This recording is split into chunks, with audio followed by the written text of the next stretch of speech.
Saudara, sidang dengan 3 panel kembali digelar di Mahkamah Konstitusi mengadili gugatan hasil pemilihan legislatif 2024. Hakim mendengarkan sejumlah partai sebagai pihak yang digugat partai lain.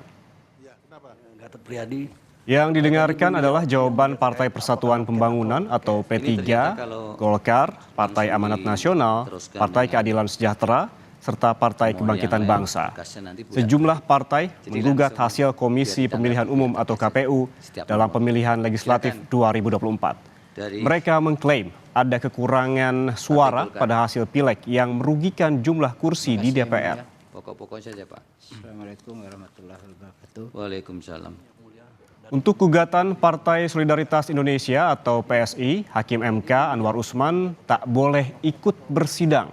Anwar Usman digantikan oleh Hakim MK lain saat menyidangkan perkara yang melibatkan khusus PSI. Lantaran Anwar adalah paman dari Ketua Umum PSI Kaesang Pangarep yang adalah putra bungsu Presiden Joko Widodo. Ada rekan kami Niputu Trisnanda di Mahkamah Konstitusi melaporkan 3 panel sidang sengketa hasil pemilihan legislatif 2024. Putu, selamat siang. Ini Anwar. Informasinya digantikan oleh siapa dan apa hubungannya dengan keputusan MK? Ya, selamat siang, Yan Rahman dan juga saudara. Memang kalau mengutip bagaimana pernyataan ataupun keputusan yang tertuang dalam putusan Mahkamah atau Majelis Kehormatan dari Mahkamah Konstitusi, ini diputuskan dengan adanya kemarin sempat ramai begitu ya pelanggaran etik oleh Anwar Usman, khususnya terkait dengan konflik of interest, bagaimana hubungan kekeluargaan Anwar Usman ini diduga kemudian juga ditakutkan akan berdampak pada keputusan-keputusan di dalam sidang-sidang sengketa, baik itu pemilihan presiden ataupun juga legislatif. Maka diputuskan oleh MK bahwa Anwar Usman ini tidak diperkenankan untuk kemudian menyidangkan ataupun mengikuti RPH dan memberikan keputusan yang kemudian bagian di dalamnya atau subjek dan objeknya ini berkaitan dengan keluarga dari Anwar Usman. Misalnya pada saat Pilpres kemarin ini Anwar Usman absen dari seluruh proses persidangan sehingga Hakim MK yang harusnya 9 ini hanya ada 8 orang karena memang salah satu kandidatnya yakni Wakil Presiden dari Prabowo Subianto adalah kemenakannya atau keponakannya yakni Gibran Rakabuming Raka. Sementara di tingkat pemilihan legislatif ini juga ada keputusan dari MK bahwa Anwar Usman ini tidak diperbolehkan untuk mengikuti proses persidangan ataupun juga memutus sengketa pada saat RPH nanti, rapat permusyawaratan hakim untuk Partai Solidaritas Indonesia atau PSI, karena ketua umumnya adalah masih saudara dari Anwar Usman yakni Kaesang Pangarep. Tadi juga sempat disinggung, dimention dalam persidangan yakni oleh hakim ketua sidang di panel 3 khususnya yakni Arief Hidayat, dan berikut pernyataan dari Arief Hidayat pada saat memimpin sidang.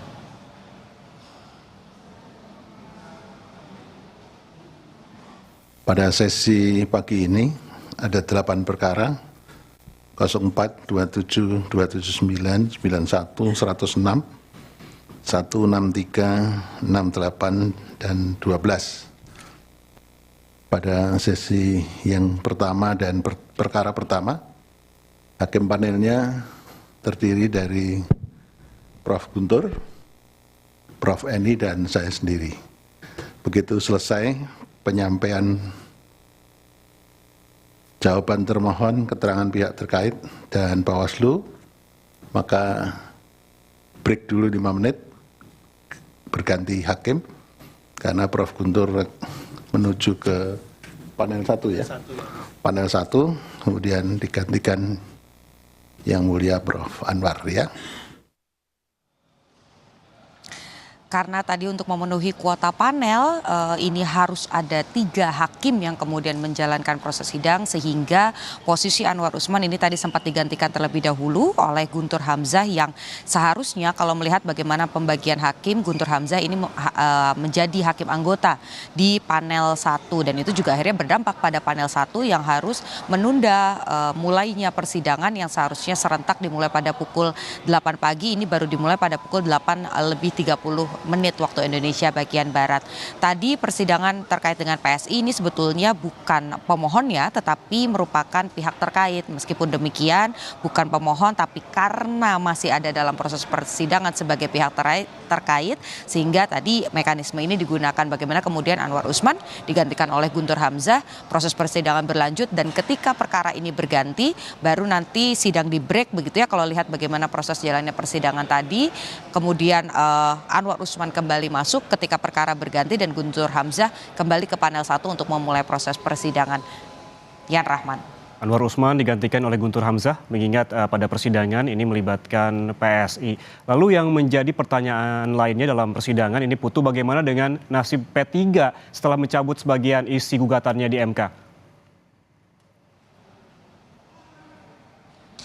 Ya tadi saya juga sempat mengonfirmasi begitu ya secara langsung kepada sekjen dari P3 Ahmad Baidowi begitu terkait dengan gugatan apa saja sebetulnya yang ditarik dan apa pertimbangan-pertimbangannya. Total ada 3 gugatan yang sudah dicabut dari sengketa pileg di Mahkamah Konstitusi oleh P3, yakni yang pertama adalah terkait dugaan perpindahan suara untuk PAN kemudian juga untuk Gerindra di mana totalnya ini mencapai kurang lebih 3.000 suara. Tetapi untuk 2 gugatan tersebut memang setelah ditelusuri dari alat bukti kemudian juga bukti-bukti pada saat proses rekapitulasi ternyata P3 sebagai pemohon ini tidak bisa kemudian mengumpulkan gugatan sehingga 2 gugatan untuk PAN dan juga Gerindra ini dicabut oleh P3. Sementara yang satu lagi ini merupakan gugatan di tingkat provinsi dan juga kota, yakni yang ada di Provinsi Jambi ini juga ditarik gugatannya karena menurut pertimbangan partai